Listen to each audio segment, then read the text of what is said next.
Hi, welcome to Nina in the Kitchen, where today I'm making a chicken marsala. So first I'm going to talk about scallopine. Scallopine is an Italian word that means a little scallop, like a little sea scallop.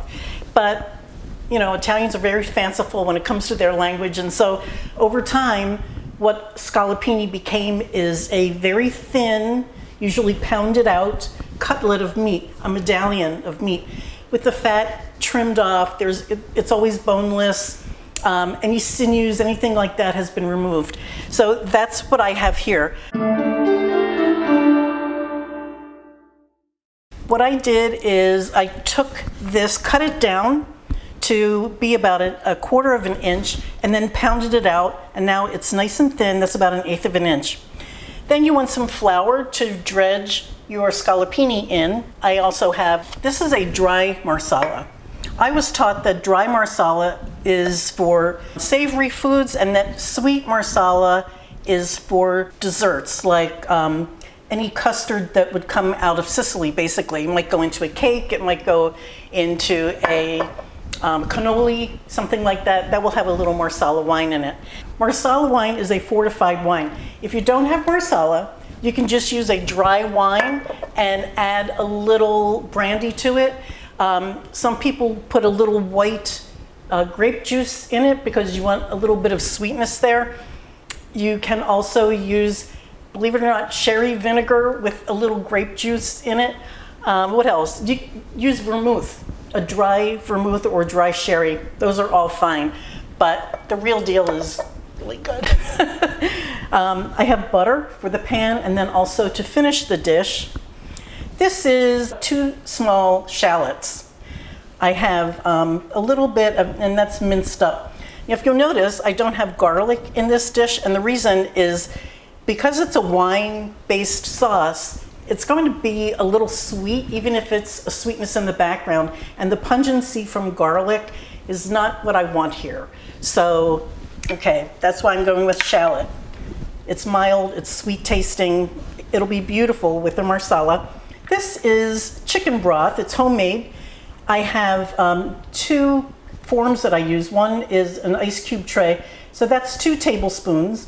I've measured them out. This bigger one is 1/3 of a cup. So I'm putting those together. If I need more, you may need more. We'll just see what happens. This is 8 ounces of mushrooms. I used cremini mushrooms, and if you'll notice, I cut them differently. Some are thin, some are quartered, some are chopped a little finer than that.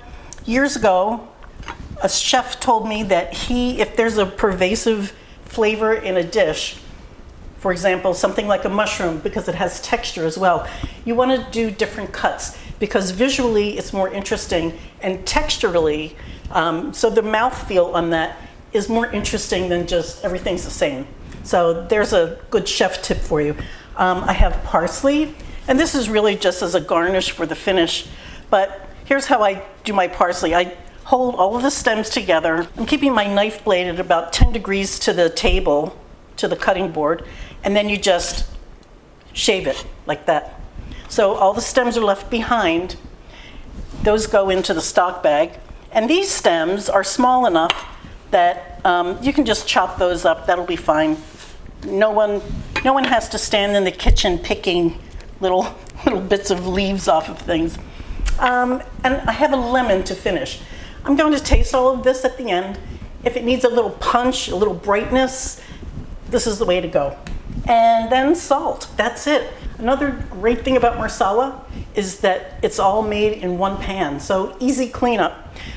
I should also mention the meats you can use. You can use veal, pork, turkey, chicken breasts like I'm doing today, or chicken thighs, boneless, skinless thighs. If you want a little more flavor, those are great.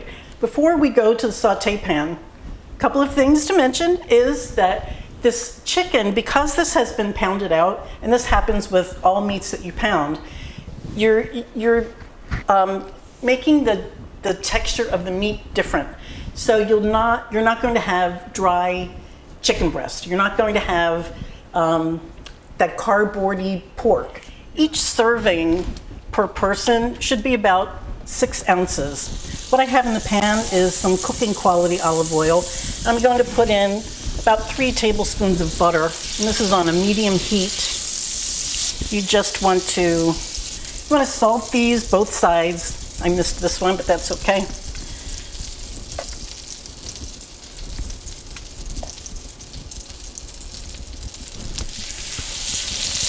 And get them going.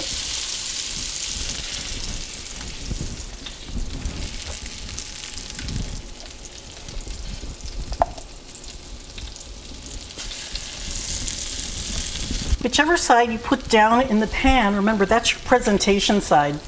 So you want the pretty side, if it matters to you, you want the pretty side to go in first.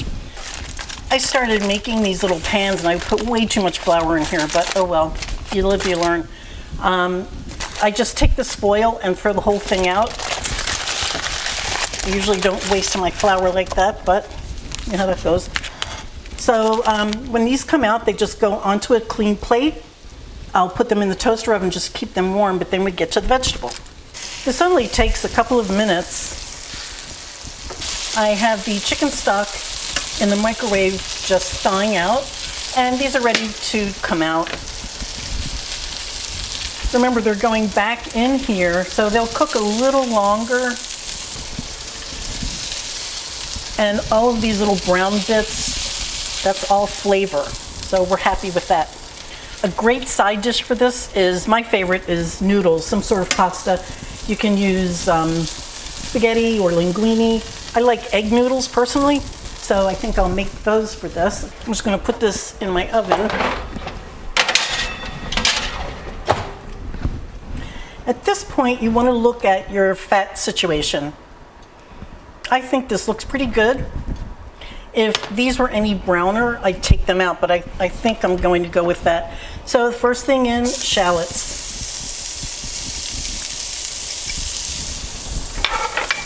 And the mushrooms.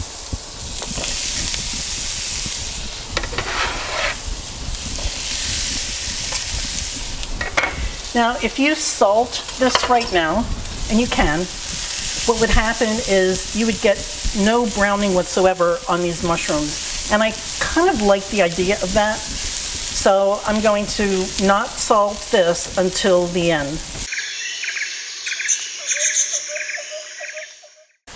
Okay, so at this point, these are almost done.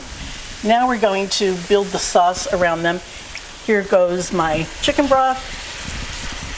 And that's about a half cup of chicken broth, and I'm going in with 3/4 of a cup to 3 of Marsala wine.